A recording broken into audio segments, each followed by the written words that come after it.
is a new month. That of course means we are going to Barnes & Noble. Of course. Last time we went to our Barnes & Noble, they were doing a lot of renovations. We're curious to see how it's gonna look this time. I feel like I've been reading a lot of romance lately, so I think it would be good if I found some mystery, thriller kind of books that I've been wanting. One thing that I know they have is the Caraval box set, and that's something I've really had my eye on for a while, so if I do see it there, I might be interested in that. But other than that, I'm just gonna kind of look around, see what catches my eye. We love going to Barnes & Noble. It's very therapeutic for us, so we're excited to go today and see what's new, see what they have. We are going to head there now, maybe get some Starbucks, and then we'll show you guys what we got.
We're back. We did get a couple books. 1 to 2 is what we aim for. Yes, they were done with the renovations. We love the new setup. Originally, they had all of the genres we like upstairs, and they moved all of that downstairs. So all of the books we like to see are more accessible now. Even the shelving though was just more beautiful rather than the standard brown shelves that they have. It was like nicely displayed. Very organized as well. They added more gift stuff. Gift section is like a whole different store. They even had like wrapping paper. They upgraded for sure. So we'll just be there even more now. They just made it more comfortable for us. We did get a couple books. The first one I got was The 7.5 Deaths of Evelyn Hardcastle. This is one I've been constantly seeing, though I feel like you said you haven't seen it much.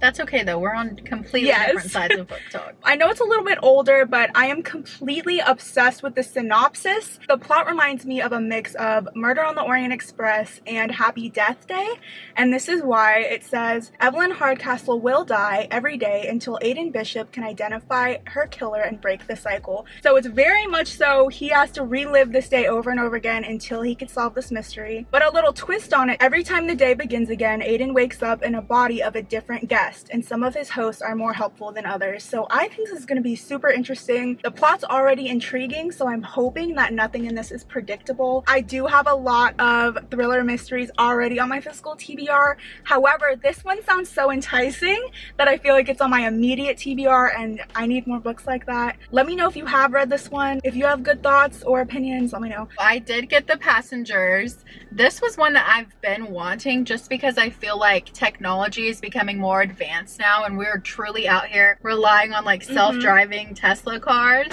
This says, you're riding in your self-driving car when suddenly the doors lock, the route changes, and you have lost all control. Then a mysterious voice tells you you are going to die. Oh. 8 people find themselves in this terrifying situation. There are cameras hidden in the cars. So their panic is being broadcasted to millions of people around the world. The public will show their true colors when they are asked, which of these people should we save and who should we kill first? I personally love movies like that, like The Escape Room, where it's kind of like a group of people, they all have their own story. Who are we killing off and who should be saved in the end? I haven't read a book like this, so I think it'll be really fun and different, but also terrifying. Yes. Because Elon Musk could be playing around one day and it might just happen. You don't know. I like also how it's basically a game show for the rest of the public. Yeah. That's crazy. That sounds interesting. I originally thought The Passengers was the book that has a movie adaptation. No. Gotcha. That one sounds better. Yeah. The second book I've been wanting for a really long time, and I finally decided to just get it. Dance of Thieves by Mary E. Pearson. I know this is a duet, and I see this on Fantasy Book Talk all the time. I feel like everyone has read it, and I've only heard good things about it. I don't want to know too much of what happens in the plot, so instead of reading the synopsis, I'm just going to read you a blurb I saw on Goodreads. YA novel which a reformed thief and a young leader of an outlaw dynasty lock wits in a battle that may cost them their lives and their hearts. I think it's your typical YA fantasy romance where you have two people on opposing sides and they have to come together and put aside their differences. Oh my. You would think I've never read a book before. I'm excited for this. I will definitely be buying the second one if I really love this one. Such a beautiful cover. Beautiful cover, as always. Something about fantasy books, they just know how to do a good cover. They do. I did end up getting the Southern Book Club's Guide to Slaying Vampires. I think this book was set in like the late 80s but early 90s. Basically, it's just a group of housewives and they have this really cute book club. They live in like this really safe and quiet community until one day this stranger comes into town and he's very mysterious and different and pale. He's not tan. He has the skin of a killer.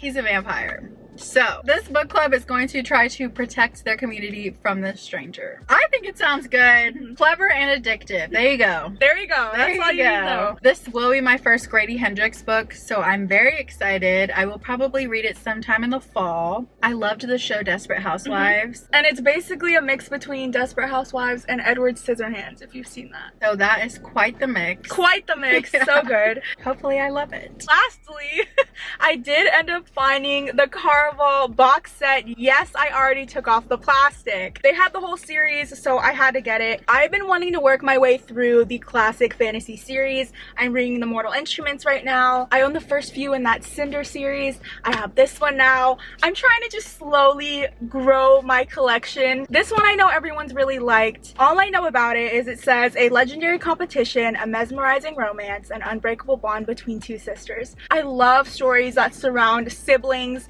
sisters, twins, things like that, so I'm looking forward to this. I know it's going to be very magical, whimsical, just your classic fantasy series. I really like the box. It says it's the closest thing to magic you'll find in this world, and then on the top it says remember it's only a game, so I'm sure it's some kind of game. Yeah. It's got 4 stars on Goodreads. Nice. With over 200,000 ratings. Really good. Yeah, so I'm excited. I'm looking forward to it. For sure, let me know if you guys have read this one. Any of them. Any of them. Let me know what to expect. Overall, I think it was a good, solid Barnes & Noble trip. Now that they renovated it like that, I just want to hang out there. Yeah, it's very nice. It is. And every time we go, all of the tables are already taken, but we want to just go and read or like work on something there. I wanted to just grab a book and read. Like sit on the ground. Not pay for it and just read it. Put it back. This was a really good day. I hope you enjoyed coming with us. On Friday, we are planning to do something a little bit different. We have been seeing Just Allie on BookTube, and she has been putting out cute little bookish sleepovers, and we just love that idea. We thought we could try our own. Something she did in one of her videos is watch the Summer I Turned Pretty series that just came out. We are currently rereading the first book in that trilogy in preparation for that series, so we're hoping to do that in the video, work on our book journals a little bit. And there is going to be a library book sale in our area. We've never even heard of those. We've never been to one of those, so we are really excited for that. I think it'll be such a fun day, so stay tuned for that coming out on Friday. Thank you guys for watching. Make sure to like and subscribe if you haven't already. Leave us a comment letting us know what your current read is, and we'll see you next time. Should I do the leave a comment? Sure. You just finished? Let us know in the comments what book you've most recently purchased was. Why do I always leave us a comment letting us know what your most let us know what the last time was you went to your Barnes. Let us know. Leave us a comment letting us know what book you've most recently purchased. Should that not be the question? Maybe not. Let us know how you are.